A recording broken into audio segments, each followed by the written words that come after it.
O rosto da minha nora, Patrícia, estava vermelho de puro ódio enquanto ela me encarava do outro lado da mesa. O silêncio no restaurante de luxo era pesado, quebrado apenas pelos gaguejos do meu filho, Ricardo, tentando inutilmente acalmá-la. Eu, no entanto, senti uma calma assustadora. Dobrei meu guardanapo de linho e olhei para o jovem garçom, Lucas, que nos observava chocado. Com a voz mais firme que já tive em toda a minha vida, eu disse: "Anote meu número, por favor. Precisaremos conversar sobre como administrar sua nova fortuna." O grito de Patrícia ecoou pelo salão. "Você não pode fazer isso!" enquanto os celulares ao nosso redor se erguiam, filmando o caos. Se só esse começo já te deixou de queixo caído, deixe seu like para me dar forças, porque a jornada para chegar até aqui foi longa e cheia de humilhações. Mas antes de chegarmos àquela noite, aquele grito e a decisão que mudou tudo, vocês precisam entender quem eu era. A mulher sentada àquela mesa, com uma calma assustadora, não nasceu da noite para o dia. Ela foi forjada no silêncio de anos de desvalorização, construída tijolo por tijolo, com a argamassa da minha própria generosidade, que eles confundiam com fraqueza. Minha vida, por décadas, foi um ritual de dedicação silenciosa. Todas as terças-feiras, por exemplo, eu acordava antes do sol nascer.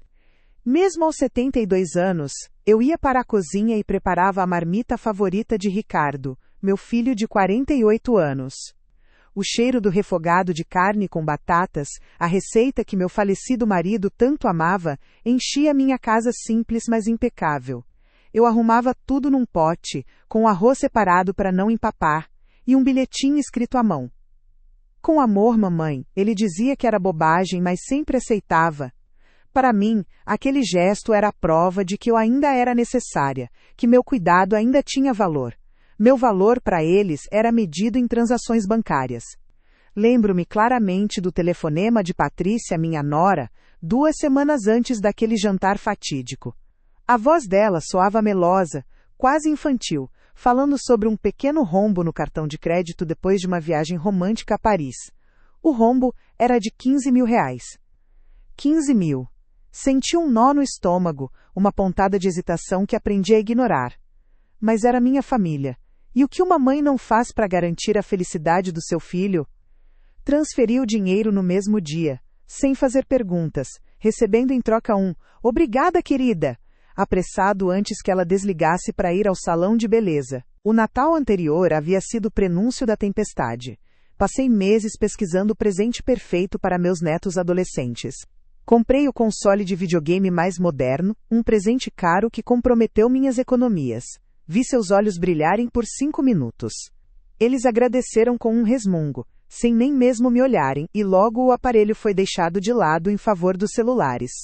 Naquela noite, como em todas as outras festas de família, eu fui a primeira a chegar para ajudar a arrumar e a última a sair, depois de lavar toda a louça e limpar o chão da cozinha. Eu era uma presença constante, mas invisível, uma peça da mobília que, ocasionalmente, assinava cheques. Eles me viam como um porto seguro, mas um porto onde só se atraca durante a tempestade das dívidas. Nunca para compartilhar uma alegria genuína, nunca para perguntar como eu estava me sentindo, como a solidão pesava desde que meu marido se foi. Eu era a matriarca, mas uma rainha sem coroa e sem voz, cujo único propósito era servir. E eu aceitei esse papel por tempo demais, acreditando que o amor era isso. Um sacrifício unilateral e inquestionável. Eu dava tudo de mim, acreditando que o amor familiar era incondicional. Você também acredita nisso? Comente aqui embaixo o que família significa para você. Aquele ciclo de dar sem receber, de amar sem ser vista, culminou em uma noite que deveria ser de celebração. Meu aniversário de 72 anos. Patrícia, com sua generosidade teatral, insistiu que comemorássemos no restaurante mais caro da cidade, um lugar com lustres de cristal que choravam luz sobre mesas cobertas de linho branco. A ironia, claro, era que a conta daquela extravagância seria paga por mim, como sempre. Era para ser a minha festa, mas eu era apenas a anfitriã de um banquete para os meus próprios carrascos.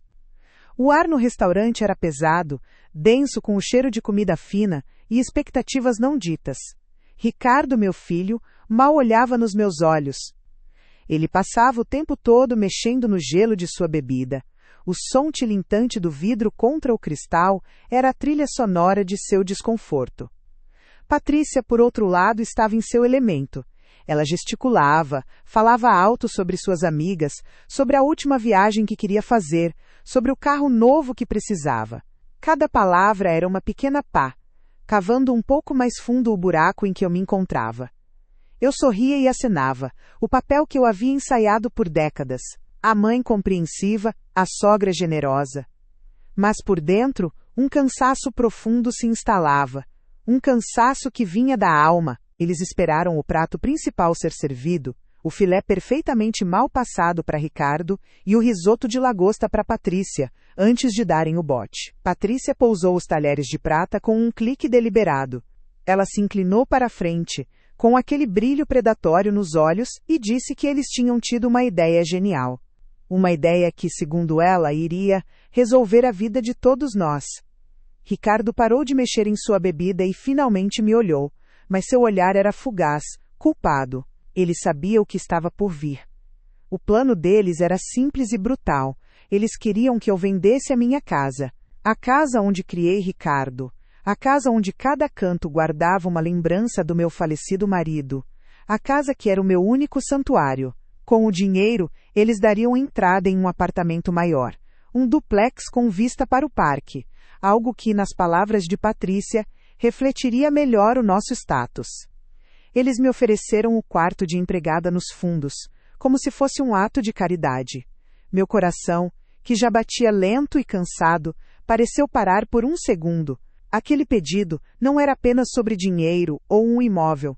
Era sobre apagar a minha história, sobre me remover da única paisagem que ainda me pertencia. Pela primeira vez em anos, talvez em toda a minha vida, uma objeção se formou nos meus lábios. A minha voz saiu baixa, quase um sussurro. Mas, aquela casa tem todas as minhas memórias com seu pai. A reação de Patrícia foi imediata e cortante. Ela revirou os olhos com um desprezo que me atingiu fisicamente.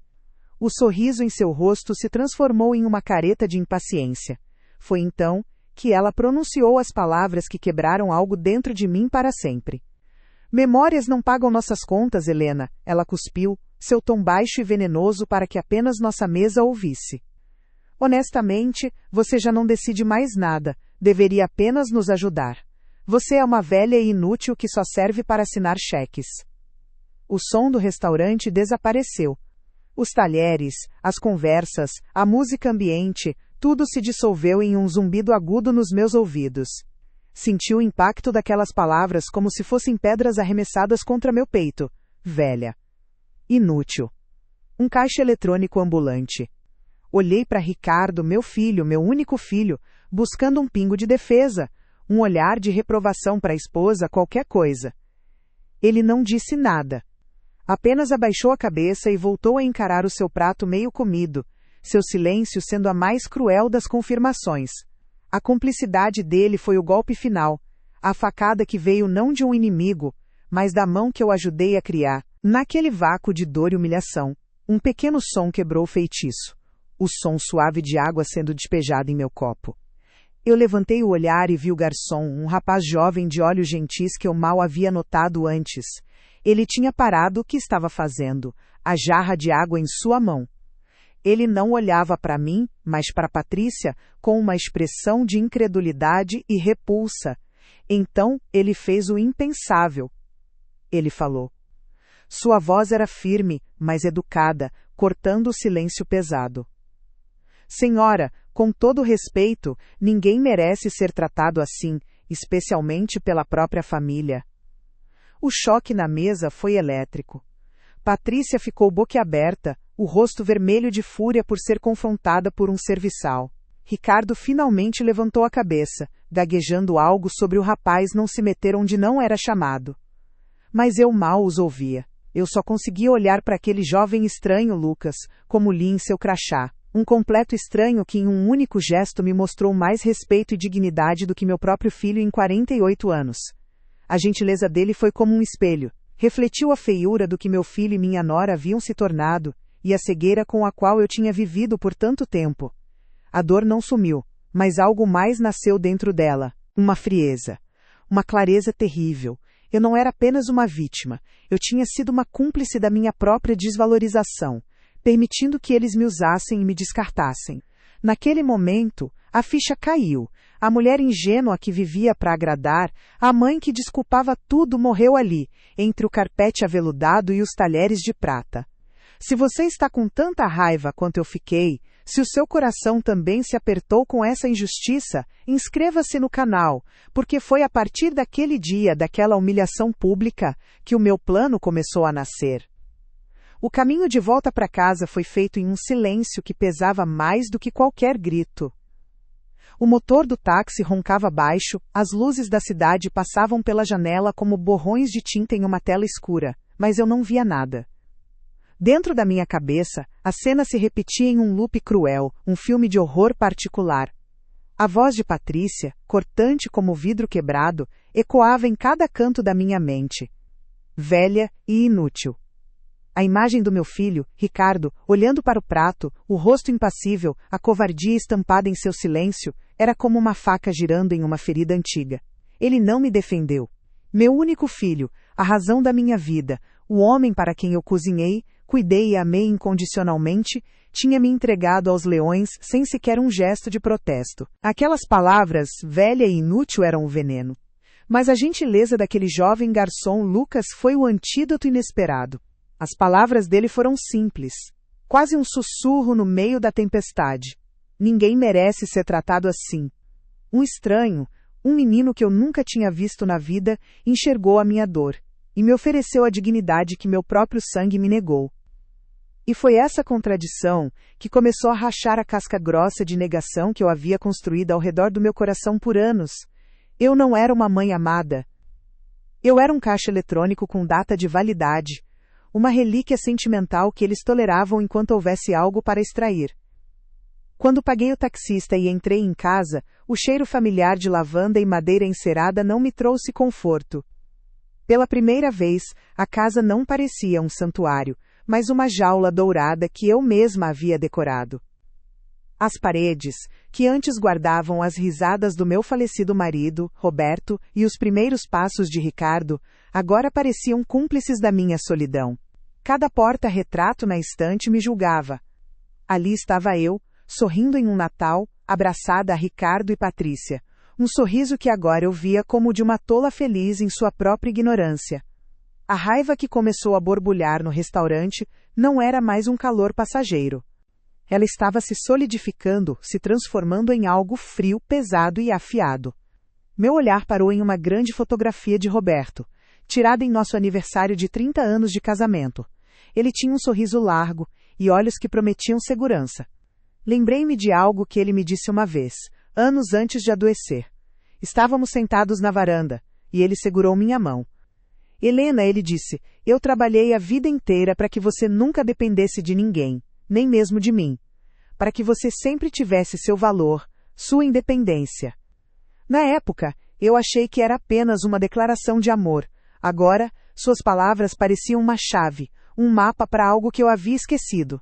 Movida por um impulso que eu não entendia completamente, caminhei até o escritório dele, um cômodo que eu mantinha exatamente como ele havia deixado.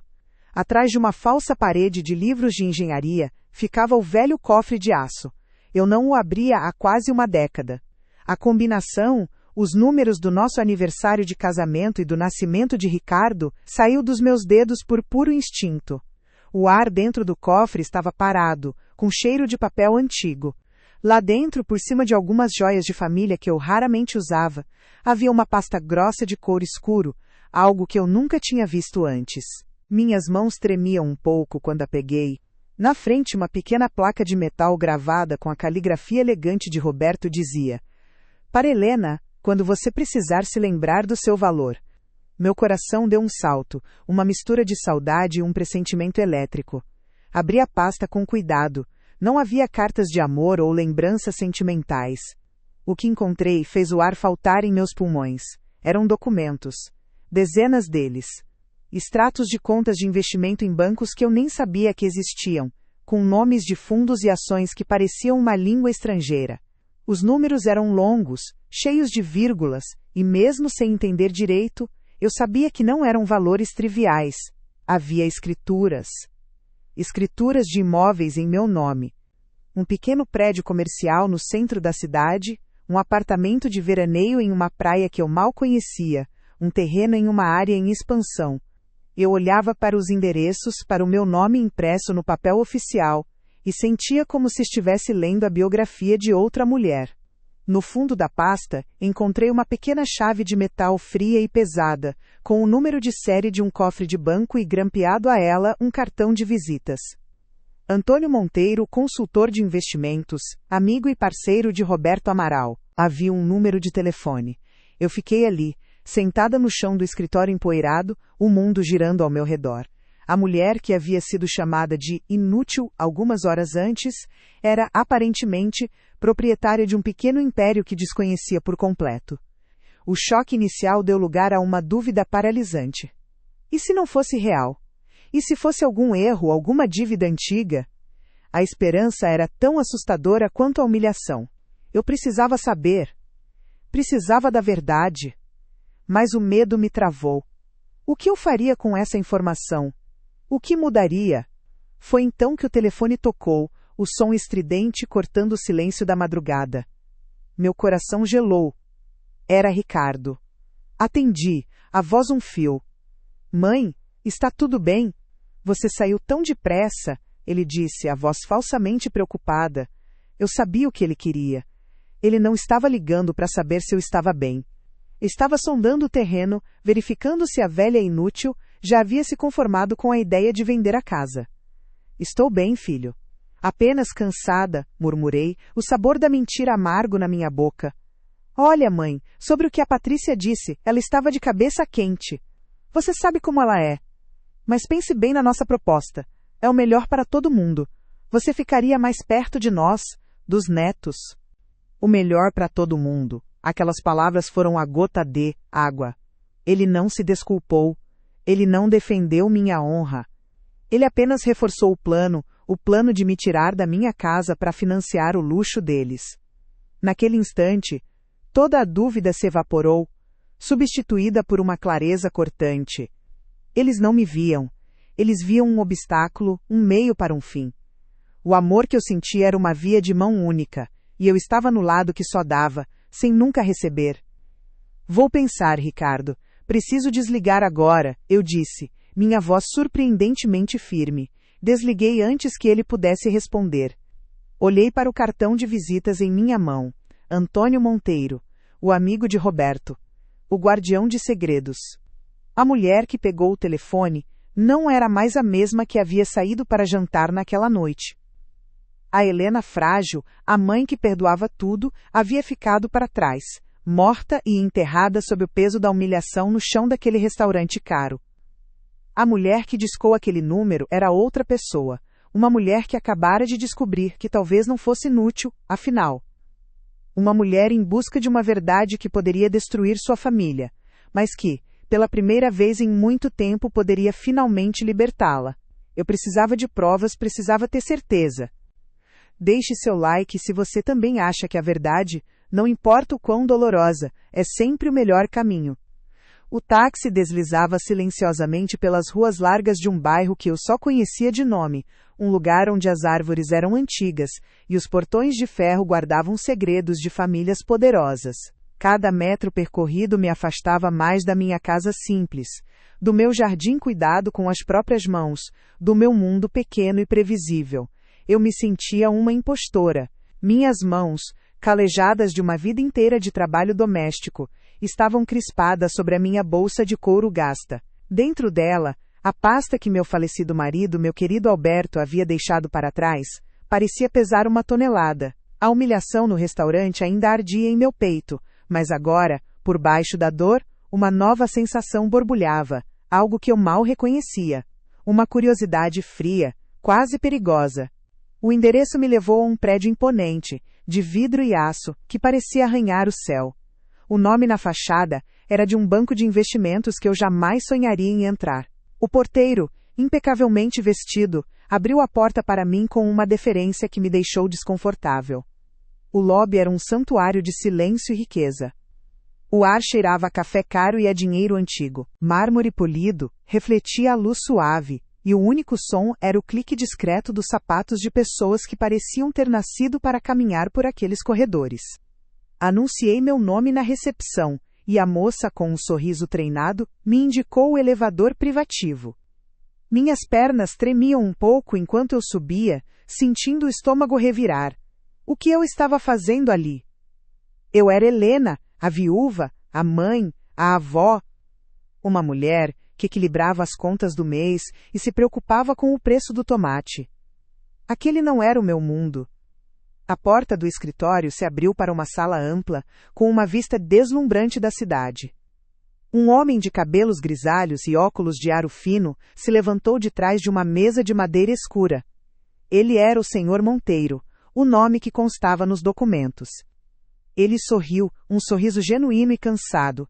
Ele se lembrou de mim dos poucos eventos sociais da empresa de Alberto, anos atrás. Sua gentileza me acalmou, mas também me fez sentir ainda mais deslocada. Ele me ofereceu um café, que aceitei com um aceno de cabeça, pois temia que minha voz falhasse. Sentamo-nos em poltronas de couro macio. Ele abriu a pasta que eu lhe entreguei e começou a falar. Sua voz era calma, professoral. Ele não falou de números, a princípio. Falou sobre Alberto. Falou sobre a genialidade silenciosa do meu marido, sua capacidade de ver padrões onde outros viam o caos. Ele me contou que Alberto começou a investir com uma quantia pequena, logo que nos casamos. Ele via aquilo não como um jogo, mas como uma forma de construir um muro, uma fortaleza para me proteger de qualquer tempestade que a vida pudesse trazer. Ele me disse, Dona Helena, seu marido não confiava em bancos para guardar o futuro, ele confiava no próprio instinto, e ele fez isso por uma única razão, você. Cada palavra era um bálsamo e uma punhalada. Eu me lembrava de Alberto chegando tarde, com os olhos cansados, estudando gráficos e relatórios que para mim não faziam sentido. Eu achava que era apenas o trabalho dele, a engenharia. Nunca imaginei que, em silêncio, ele estava construindo um império para mim. Um império que eu desconhecia completamente. Eu vivia modestamente, controlando cada centavo, acreditando que nossa situação era apenas confortável, exatamente como ele sempre dizia. Eu me sentia tola, ingênua. E então, senti uma onda de amor e saudade tão intensa que meus olhos se encheram de lágrimas. Ele tinha me protegido até mesmo de sua própria riqueza, talvez para não mudar quem eu era. Senhor Monteiro fez uma pausa percebendo minha emoção. Então, com delicadeza, ele virou um monitor em minha direção. Era uma planilha, cheia de nomes de empresas, códigos e números. Muitos números. Ele pegou uma caneta a laser e apontou para a linha final, a soma de tudo. Aqui, Dona Helena, ele disse suavemente, é o seu patrimônio líquido consolidado, o valor atual de mercado de todos os seus ativos. Eu olhei para o número. E o mundo parou. O ar pareceu ser sugado dos meus pulmões. Meus ouvidos zumbiam. Li o número uma vez, 2 vezes, 3 vezes. Não podia ser real. 28 milhões de reais. Não era uma pensão confortável. Não era uma casa quitada e uma pequena poupança. Era uma fortuna. Uma fortuna que me colocava em um patamar que eu nem sequer conseguia compreender. Por um instante, o choque foi tão avassalador que eu não senti nada. Era apenas um número numa tela, abstrato, impossível. Então, como uma avalanche, as emoções vieram. Primeiro, a imagem de Alberto, sorrindo para mim na nossa cozinha, me entregando uma xícara de café. A dor da sua ausência me atingiu com força renovada. Ele havia me deixado um reino, e eu nem sabia. As lágrimas que eu segurava escorreram pelo meu rosto, silenciosas. Eram lágrimas de saudade, de gratidão, de um amor que transcendia a própria morte. Mas, no meio daquela onda de tristeza, outra imagem se intrometeu, nítida e cruel. A imagem de Patrícia no restaurante, com o rosto contorcido de desprezo. A voz dela ecoava na minha mente, cruel e metálica. Velha e inútil. Aquelas palavras, que horas antes eram facas que rasgavam minha alma, agora soavam diferentes. Confrontadas com a realidade daqueles 28 milhões, as palavras não eram mais facas. Eram pedrinhas patéticas atiradas contra a muralha de uma fortaleza que elas nem sabiam que existia. E foi nesse exato momento que algo dentro de mim mudou. A tristeza que me afogava começou a congelar. O calor das lágrimas em meu rosto foi substituído por um frio que se espalhou pelas minhas veias. A mulher trêmula e assustada que havia entrado naquele escritório desapareceu. A dor não sumiu, mas ela se cristalizou, transformando-se em uma placa de gelo sólida e inquebrável dentro do meu peito. Era determinação. Uma clareza tão absoluta que era quase assustadora. Eu não era um fardo. Eu não era uma conta a ser paga. Eu não era uma relíquia do passado cuja única função era assinar cheques. Eu era o poder. Eu era o banco. Eu era matriarca de uma fortuna que meu filho e minha nora, em sua ganância cega, sequer podiam sonhar. Eles me humilharam por migalhas, enquanto eu estava sentada sobre uma montanha de ouro. Sequei minhas lágrimas com as costas da mão, não com fragilidade, mas com um gesto brusco, final. Minha postura mudou. Endireitei as costas na poltrona de couro que agora parecia um trono. Olhei para o Sr. Monteiro, e ele deve ter visto a transformação em meus olhos, porque sua expressão mudou de compaixão para um respeito cauteloso. Minha voz, quando finalmente falei, não era a de uma viúva frágil. Era firme, límpida e cortante como um diamante. Sr. Monteiro, eu disse, e o nome dele soou como uma ordem. Preciso que me explique, em detalhes, como liquidar alguns desses ativos. Preciso de acesso a capital, e preciso disso rapidamente. E também vou precisar do nome da melhor advogada de direito sucessório que o senhor conhece. O jogo acabou de mudar. E eu vou ditar as novas regras. Eles achavam que eu não tinha nada, mas mal sabiam eles do segredo que meu falecido marido deixou. O que você faria no meu lugar com esse poder em mãos? Deixe sua teoria nos comentários. Saí do escritório do Sr. Monteiro não como uma viúva trêmula, mas como uma general que acabara de receber o mapa do campo de batalha. O número 28 milhões de reais não era apenas dinheiro, era poder. Era a munição que meu querido Alberto, sem saber, havia me deixado para a guerra que eu não sabia que precisaria lutar. O luto por ele ainda estava ali, uma dor constante no peito, mas agora tinha uma nova companhia, uma fúria fria e cristalina. A imagem de Patrícia, com o rosto contorcido de desprezo, me chamando de velha inútil, e a imagem de Ricardo, meu filho, olhando para o prato como um covarde, eram o combustível que acendeu uma chama dentro de mim que eu pensei estar apagada para sempre. A mulher que me recebeu em seu escritório no dia seguinte não era uma advogada comum. Doutora Verônica era a especialista em direito sucessório que o Sr. Monteiro havia me indicado e sua reputação a precedia. Ela era uma predadora jurídica, com olhos de águia e uma reputação de nunca ter perdido uma batalha de heranças. Ela não me ofereceu chá nem palavras de conforto. Ela me ofereceu uma estratégia. Sentada na cadeira de couro de seu escritório imponente, com a cidade se estendendo abaixo de nós, eu contei a ela tudo. A vida de dedicação, os empréstimos constantes, a humilhação no restaurante. Ela ouviu sem interromper, seu rosto uma máscara de profissionalismo. Quando terminei, ela apenas juntou as pontas dos dedos e disse, com uma voz cortante como vidro: Senhora Amaral, o que a senhora quer não é apenas deserdar seu filho. O que a senhora quer é construir uma fortaleza legal ao redor do seu patrimônio e, então, detoná-lo no colo deles de uma forma que eles nunca possam se recuperar. Estou correta? Eu apenas assenti, um sorriso frio surgindo em meus lábios pela primeira vez em anos. Meu primeiro passo não foi pensar em Ricardo e Patrícia. Foi pensar em Lucas, o garçom. Um único raio de decência naquela noite terrível. Eu não podia basear uma decisão de 28 milhões de reais em um único ato de gentileza, por mais significativo que fosse. Eu precisava saber quem ele era.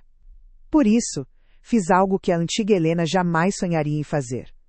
Contratei um investigador particular, um homem discreto e eficiente recomendado pela doutora Verônica. Eu queria saber tudo sobre Lucas, sua vida, seus sonhos, suas dificuldades, seu caráter. A vingança, eu estava aprendendo, não era um prato que se come quente, movido pela raiva do momento. Era um banquete sofisticado, preparado com os ingredientes mais puros e servido na temperatura exata. O relatório chegou uma semana depois, e cada página confirmava o que meu coração já suspeitava. Lucas não era apenas um bom rapaz, ele era um jovem de fibra. Órfão de pai, trabalhava 40 horas por semana naquele restaurante de luxo para pagar a faculdade de gastronomia e, principalmente, para custear o tratamento caríssimo de sua mãe, que sofria de uma doença degenerativa. Seus colegas de trabalho o descreviam como honesto, trabalhador e o primeiro a ajudar quem precisasse. Seu sonho não era ficar rico, era abrir um pequeno bistrô, um lugar onde ele pudesse servir comida que aquecesse a alma das pessoas. Ele era tudo o que meu filho não era, nobre, leal e grato. A decisão estava tomada. Ele não seria apenas um beneficiário, ele seria o símbolo da minha nova vida. Com essas informações em mãos, voltei ao escritório da doutora Verônica. O plano começou a tomar forma, meticuloso e implacável. Não seria uma simples doação. Isso seria muito fácil, muito cru, seria um monumento, um legado, o Instituto Amaral de Oportunidades. O nome do meu marido, que construiu tudo aquilo com suor e inteligência, seria usado para dar a jovens sonhadores a chance que meu próprio filho jogou fora. A doutora Verônica trabalhou incansavelmente redigindo os estatutos, criando as cláusulas. O Instituto seria o único herdeiro de todo o meu patrimônio. Cada centavo dos 28 milhões. E Lucas? Ele seria o primeiro beneficiário. O Instituto pagaria integralmente sua faculdade de gastronomia na melhor escola do país. Cobriria todos os custos do tratamento de sua mãe, no melhor hospital. E ao se formar, ele receberia um capital semente, um fundo de investimento, para abrir seu sonhado bistrô. Mas havia mais. Para garantir que o legado continuasse, Lucas teria um assento vitalício no conselho do Instituto. Ele, que um dia me defendeu, passaria o resto da vida ajudando a escolher outros jovens que, como ele, só precisavam de uma chance. Enquanto a doutora Verônica blindava juridicamente cada aspecto do meu Novo Testamento, tornando-o irrevogável e à prova de qualquer contestação futura, eu comecei o processo de liquidação de alguns ativos. Vendi discretamente 2 dos imóveis comerciais que eu nem sabia que possuía. Consolidei investimentos. Transformei o patrimônio em algo mais fluido, mais potente, pronto para ser transferido para a fundação no momento certo. Eu frequentava reuniões com consultores, aprendia sobre o mercado financeiro, e a cada dia, a velha inútil dava lugar a uma matriarca que finalmente entendia o peso e o poder do nome que carregava. Eu não estava apenas planejando uma vingança. Eu estava construindo um futuro, um que não tinha espaço para a ingratidão e a ganância. Cada passo foi friamente calculado para garantir que a queda deles fosse espetacular.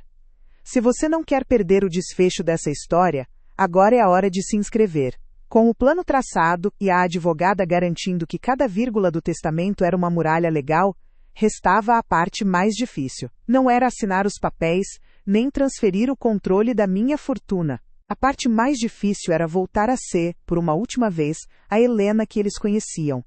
A fraca, a manipulável, a velha senil que eles tanto desprezavam. Eu precisava vestir a pele da ovelha para levar os lobos ao matadouro.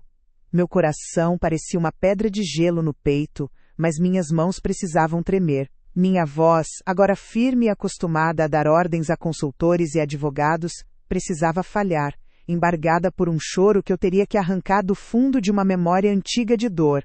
Peguei o telefone, o número de Ricardo gravado na tela. Respirei fundo, ensaiando o suspiro de derrota. Disquei. Do outro lado, a voz dele era impaciente como sempre. Mãe? Aconteceu alguma coisa. Estou no meio de uma reunião. Eu forcei um soluço, um som patético e molhado, que me enojou, mas que eu sabia ser a isca perfeita. Ricardo, meu filho, me desculpe por incomodar. Houve uma pausa. Eu podia quase ouvir as engrenagens da desconfiança dele girando, mas a ganância era um óleo muito mais poderoso. Mãe, o que foi? A senhora está chorando? Eu pensei muito no que vocês disseram, continuei deixando a voz tremer. No restaurante, eu fui tão egoísta, tão difícil. Acho que a idade está me deixando confusa, teimosa. Vocês... Vocês estavam certos. Sobre a casa, sobre tudo. Aquela casa é só tijolo e cimento. Minha família é o que importa. O silêncio do outro lado da linha era denso. Eu podia imaginar Patrícia ao lado dele, fazendo sinais, os olhos brilhando com o triunfo. Ela provavelmente estava sussurrando. Eu não te disse? Aperte mais um pouco e ela cede. Ricardo limpou a garganta, tentando soar compreensivo, mas a vitória vazava por cada poro de sua voz. Mãe, está tudo bem, nós entendemos. Só queremos o seu bem, que mentira deslavada. Eu sei, meu filho, eu sei, murmurei, como uma criança pedindo perdão, e eu quero consertar as coisas. Quero fazer direito, eu queria convidar vocês para jantar, para me desculpar, e para anunciar minha decisão, de passar tudo para vocês, como deveria ter sido desde o início. Quero fazer isso publicamente, para que todos saibam que estamos em paz. Eu joguei a isca final, a mais saborosa de todas. Que tal no mesmo restaurante, para apagar aquela memória ruim com uma memória feliz? A resposta foi imediata, quase desesperada. Claro, mãe, claro, é uma ideia maravilhosa. Amanhã à noite? Perfeito, meu filho. Eu mesma faço a reserva, disse eu com a voz de uma avó dócil e aliviada. Obrigada, obrigada por me perdoarem. Desliguei o telefone e o silêncio do meu apartamento luxuoso, que eles nem sonhavam que existia, foi preenchido por um sorriso lento e frio que se espalhou pelo meu rosto. A armadilha estava montada. Eu podia visualizá-los perfeitamente. Patrícia, jogando a bolsa de grife no sofá, rindo com arrogância. Eu sabia. Eu te disse que aquela velha não aguentaria a pressão. Ela precisa de nós mais do que nós precisamos dela. Ricardo, aliviado, já fazendo planos, sonhando com um carro novo, com um relógio de luxo, com a vida de milionário que ele acreditava ter nascido para ter. Eles não viam uma mãe ou uma sogra. Viam um cofre prestes a se abrir. Na noite seguinte, cheguei ao restaurante antes deles. O ambiente era o mesmo, as toalhas de linho brancas, os talheres de prata, o som suave do piano. Mas para mim, nada era igual. Da outra vez, eu entrei ali como uma convidada humilhada. Desta vez, eu era a dona do espetáculo. Eu me sentei na mesma mesa, sentindo o poder vibrar sob a minha pele. Pedi uma taça do champanhe mais caro, um pequeno luxo que eu agora sabia que podia me permitir. Quando eles chegaram, pareciam um casal de reis recém-coroados. Patrícia usava um vestido vermelho berrante, justo demais, e joias que provavelmente foram compradas com o último empréstimo que me pediram. Ricardo vestia um terno caro, com um ar de importância que ele nunca possuiu de verdade. Eles exalavam vitória. Patrícia se inclinou para me dar um beijo no ar, o perfume dela me sufocando. Querida sogra, ela disse, com uma doçura mais falsa que uma nota de R$3. Você está ótima. Vê, uma boa decisão rejuvenesce qualquer um. Ricardo sorriu, um sorriso condescendente de quem acaba de domar um animal teimoso. Ficamos tão felizes com a sua ligação, mãe. Sabíamos que você entenderia. Eu sorri de volta, um sorriso suave, o sorriso da velha Helena. O sorriso da tola que eles acreditavam que eu era. Eu só quero a felicidade de vocês, respondi, minha voz, um sussurro. Eles se sentaram, olhando o cardápio com um entusiasmo voraz, já se comportando como os donos não apenas daquela mesa, mas do mundo inteiro.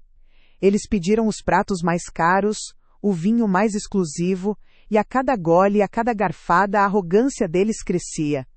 Eles falavam sobre seus planos, sobre o novo apartamento, sobre as viagens que fariam, sem nem sequer fingir que eu fazia parte daquele futuro. Eu era apenas o portal, o caixa eletrônico que finalmente liberaria o saldo total. E eu os deixei falar. Eu os observei, memorizando cada sorriso presunçoso, cada olhar de desprezo disfarçado de carinho. A cortina estava prestes a subir para o ato final da minha peça, e eles eram os únicos no teatro que não sabiam que seus papéis eram os de tolos. Eles morderam a isca, convencidos de que tinham vencido, mal podiam esperar. Deixe um like se você também mal pode esperar pelo que vem a seguir. O ar no restaurante era pesado, denso com a arrogância deles. Patrícia usava um vestido caro demais, e joias que gritavam, novo rico, enquanto Ricardo, meu filho, ajeitava a gravata com as mãos suadas, o rosto corado pela expectativa. Eles eram a personificação da vitória antes da guerra sequer ter começado. Cada sorriso que me lançavam era condescendente, cada palavra era um afago em um animal de estimação que estava prestes a lhes dar a única coisa que importava, o seu tesouro. Eles achavam que eu era a ovelha e eles, os lobos. Mal sabiam que a ovelha tinha passado as últimas semanas afiando as presas. O jantar se arrastou em uma tortura de gentilezas falsas. Eles falavam de seus planos grandiosos, da nova casa com piscina de borda infinita, do carro importado que Patrícia precisava para manter as aparências. Eu apenas sorria, um sorriso pequeno e enigmático, e concordava com a cabeça, deixando a corda em que se enforcariam cada vez mais longa. Eles confundiram meu silêncio com submissão, minha calma com senilidade. Era exatamente o que eu queria. Finalmente, quando os pratos principais foram retirados e as taças de champanhe, que eu fiz questão de pedir, foram servidas, eu soube que a hora havia chegado. Coloquei meu guardanapo de linho ao lado do prato, o som suave do tecido na toalha foi o único ruído em nossa mesa por um instante. Eu me levantei. Meus movimentos não eram os de uma idosa frágil, mas lentos, deliberados, cheios de um poder que eles nunca souberam que eu possuía. Patrícia e Ricardo sorriram, um sorriso de predadores que veem a presa finalmente se render. Eles ergueram suas taças, prontos para o discurso de capitulação. Eu respirei fundo, sentindo o olhar de todos no restaurante sobre mim. Gostaria de propor um brinde, comecei, minha voz clara e firme, sem o tremor que eles estavam acostumados a ouvir. Um brinde à família. Ao legado que construímos e à importância de honrar aqueles que vieram antes de nós. O sorriso de Patrícia se alargou. Ricardo parecia prestes a chorar de alívio. Eles bebericaram o champanhe, os olhos brilhando de cobiça. Eu continuei, meu olhar fixo neles. Mas um legado, aprendi recentemente, não é feito apenas de tijolos e dinheiro. É construído sobre pilares de caráter, de respeito, de dignidade. É sobre o valor que damos uns aos outros, não quando é conveniente, mas quando é necessário. A confusão começou a nublar seus rostos. O sorriso de Patrícia vacilou. Ricardo franziu a testa, sem entender a mudança de tom. Foi então que eu chamei o Lucas. Ele estava servindo uma mesa próxima, e meu chamado o fez parar. Ele se aproximou, hesitante, os olhos cheios de uma preocupação genuína. A senhora precisa de algo, dona Helena? Ele perguntou em voz baixa. Sim, Lucas. Preciso que você fique aqui ao meu lado, por favor. Não se preocupe, você faz parte disso. Eu coloquei uma mão reconfortante em seu braço, e me virei novamente para meu filho e minha nora, cujo espanto agora se transformava em irritação. O que esse garçom está fazendo aqui? Mãe, o que significa isso? Ricardo gaguejou. Eu ignorei a pergunta dele. Meu foco era total. Minha mente afiada como uma lâmina. Patrícia. Ricardo. Eu os convidei aqui esta noite para falar sobre o futuro. E para informar, diante de todos, que vocês não farão parte do meu. O silêncio que se seguiu foi absoluto. Então, Patrícia soltou uma risada, um som agudo e frágil. Ah, que gracinha! A mamãe está fazendo um drama? Muito bem, já entendemos. Agora, por favor, pare com essa cena e vamos ao que interessa. Eu nunca falei tão sério em toda a minha vida, respondi, minha voz cortando o ar como um bisturi. Vocês passaram a vida inteira acreditando que eu era apenas uma viúva com uma casa e uma pensão para ser sugada. Viveram de empréstimos, presentes e da minha boa vontade, sempre planejando o dia em que colocariam as mãos em tudo. Acontece que vocês, em sua ganância, nunca se deram ao trabalho de conhecer de verdade o homem com quem você, Ricardo, cresceu, ou a mulher que sou eu. A verdade é que o patrimônio que meu marido construiu, e que agora é meu, não é apenas confortável. Ele está avaliado em 28 milhões de reais. A frase pairou no ar. 28 milhões de reais. Eu vi o exato momento em que a realidade os atingiu. Não foi um baque surdo. Foi uma explosão nuclear em suas almas mesquinhas. O queixo de Ricardo caiu literalmente, a boca aberta em um "oh" mudo de horror. A cor sumiu do rosto de Patrícia tão rápido que ela pareceu translúcida sob as luzes do restaurante.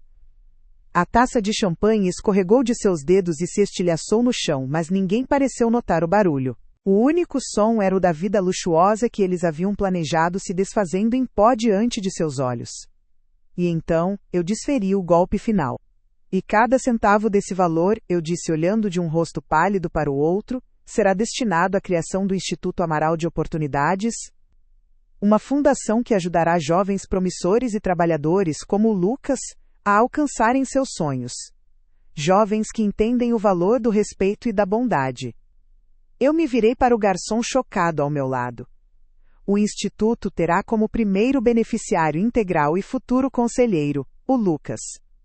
O único homem nesta sala que, sem esperar nada em troca, me tratou com a dignidade que todo ser humano merece. A máscara de porcelana de Patrícia finalmente se estilhaçou. Seus olhos, antes faiscantes de cobiça, agora queimavam com o fogo do puro ódio. Ela se levantou de um salto, a cadeira tombando para trás. Você não pode fazer isso. Sua velha louca e ingrata. Esse dinheiro é nosso, é do Ricardo, é por direito nosso. Sua voz era um guincho agudo e feio, que atraiu a atenção de todos os clientes, muitos dos quais já estavam com os celulares apontados em nossa direção. Ricardo desabou na cadeira, o rosto entre as mãos, soluçando como uma criança. Mãe, por favor. Mãe, não faz isso comigo. Me perdoa. As súplicas eram patéticas, vazias, nascidas não do arrependimento, mas do terror da perda. Eu os observei por um último momento, não com raiva, nem mesmo com tristeza. Eu os observei com a frieza de um juiz proferindo uma sentença irrevogável. A ganância deles não era apenas um defeito, era a totalidade de quem eles eram. E essa mesma ganância os havia cegado para a verdade, os havia levado diretamente para minha armadilha. Eles não foram vítimas. Foram os arquitetos de sua própria ruína. Sem dizer mais uma palavra, dei as costas para o choro de meu filho e para os gritos de minha nora. Eu peguei Lucas pelo braço, que ainda tremia, e o guiei para longe daquela mesa, longe da destruição que eles mesmos haviam criado. Aquele não era o fim de uma história. Era o começo da minha. A expressão no rosto deles quando ouviram o valor e a sentença desabou foi impagável. Descreva essa cena em uma única palavra nos comentários. Quero ver as melhores. O grito de Patrícia foi a primeira coisa que quebrou o silêncio atordoado do restaurante. Não foi um grito de surpresa, mas de pura fúria animal. O rosto dela, que minutos antes era um mapa de arrogância e triunfo, se transformou em uma máscara de ódio. Ela me apontou um dedo trêmulo, as unhas vermelhas como garras. Ela me chamou de todos os nomes que a decência me impede de repetir, sua voz ecoando pelo salão agora silencioso, onde todos os celulares estavam apontados para nossa mesa. Ela não estava mais atuando para uma plateia. Ela era o espetáculo grotesco.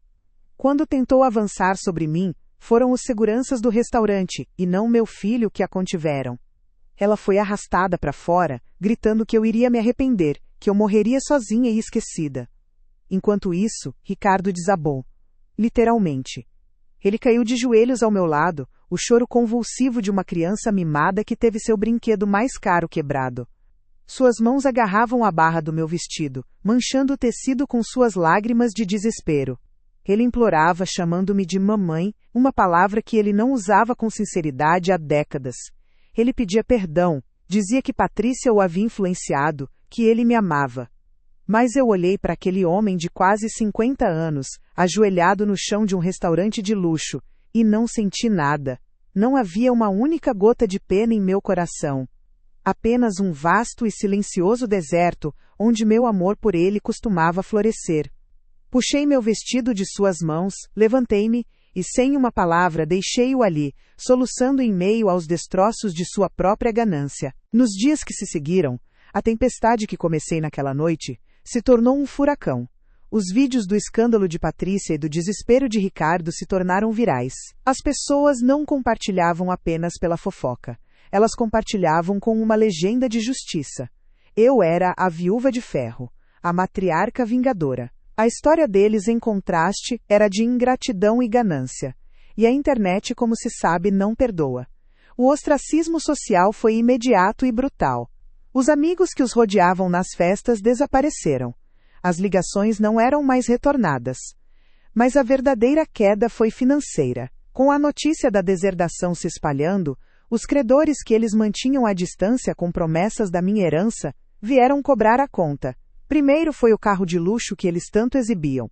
Vi uma foto enviada por um vizinho curioso, do guincho levando o veículo embora da frente de seu prédio. Depois, a ordem de despejo. O apartamento alugado, com sua decoração suntuosa e vista para a cidade, se tornou uma prisão da qual eles seriam expulsos. Recebi uma ligação desesperada do meu filho, sua voz rouca de tanto chorar, me contando que eles não tinham para onde ir, que estavam comendo pão com manteiga. Eu ouvi tudo em silêncio. E quando ele terminou, apenas disse que as consequências de nossas escolhas são inevitáveis. E desliguei. A justiça não era apenas sobre o dinheiro que eles perderam, mas sobre a vida falsa que eles não podiam mais sustentar. Eles foram expostos, não por mim, mas por si mesmos. Eles finalmente tiveram o que mereciam, uma lição que o dinheiro não pode comprar. Se você concorda que a justiça foi feita, esmague o botão de like. Passaram-se 6 meses.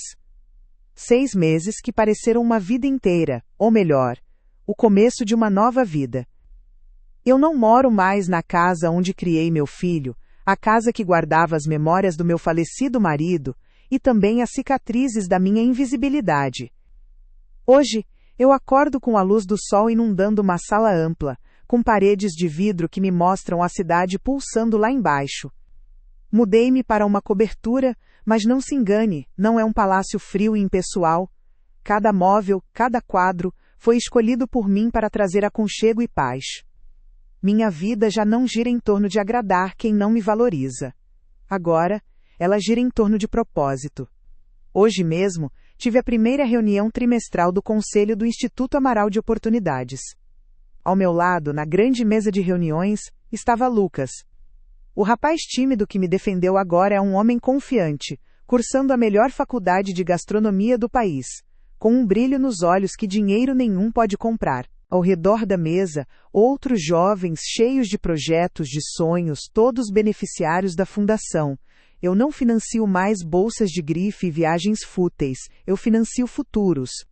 A energia naquela sala era genuína, vibrante, o oposto completo dos jantares frios e dos sorrisos vazios da minha antiga vida. Às vezes, à noite, quando o silêncio se instala, penso no Ricardo e na Patrícia. Não com raiva, nem mesmo com pena. Penso neles com uma distância serena, como quem observa personagens de uma história que já terminou. A última notícia que tive foi que se mudaram para uma cidade pequena no interior, tentando recomeçar longe dos olhares e das dívidas. Não sinto desejo de saber mais. A porta para aquele passado foi fechada, trancada, e a chave foi jogada fora. A dor daquela noite no restaurante não foi um fim, foi uma libertação. Foi o momento em que a Helena que vivia para os outros morreu, para que a Helena que vive por si mesma pudesse nascer. A cena mais bonita da minha nova vida aconteceu na semana passada. Lucas me convidou para a pré-inauguração de seu primeiro projeto, um pequeno bistrô que ele montou com a ajuda da fundação. O lugar cheirava a café fresco e a pão quente. Sentamos em uma mesinha perto da janela e ele me serviu a melhor xícara de café que já tomei na vida. Nós rimos, conversamos sobre seus planos de expandir o cardápio, sobre os outros jovens que a fundação estava ajudando. Naquele momento, olhando para o seu rosto cheio de gratidão e respeito, eu entendi. Ele não me via como um caixa eletrônico, mas como uma mentora, uma amiga. Eu não tinha perdido uma família. Eu tinha encontrado uma de verdade, uma família de alma forjada no respeito mútuo. E eu sei, lá do fundo do meu coração, que meu falecido marido estaria orgulhoso. Não pela fortuna que ele deixou, mas pela forma como eu finalmente aprendi a usá-la. Aprendi da forma mais difícil que o maior investimento que podemos fazer é em nossa própria paz. Se essa história te tocou, inscreva-se para mais relatos como este e me diga de qual cidade você me assistiu.